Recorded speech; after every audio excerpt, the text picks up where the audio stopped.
નમસ્કાર જી।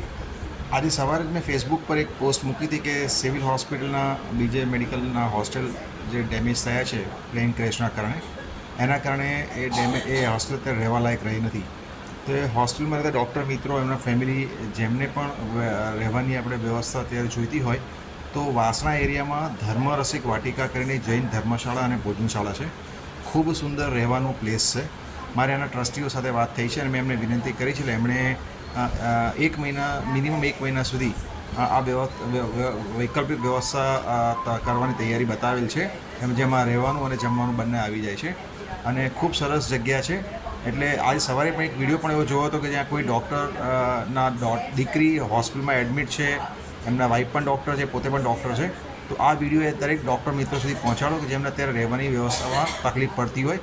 ગુજરાત સરકારશ્રીએ તાત્કાલિક ધોરણે વ્યવસ્થા કરેલી છે, તેમ છતાં જો કોઈને બીજી વ્યવસ્થાની જરૂર હોય તો વાસણા એરિયામાં જૈન ધર્મશાળા અને ભોજનશાળા છે, ત્યાં અત્યારે વાત થઈ ગયેલી છે, એટલે એ લોકો મારો કોન્ટેક્ટ કરી શકે છે। મારો મોબાઈલ નંબર છે 9824036764, 9824363764। તો આજે જ એમને શિફ્ટ થવો તો આજે પણ થઈ શકશે, આવતીકાલે તો આવતીકાલે પણ થઈ શકશે। ખાલી મારો કોન્ટેક્ટ કરી લે તો હું આગળનું કોઓર્ડિનેટ એમને કરી આપું।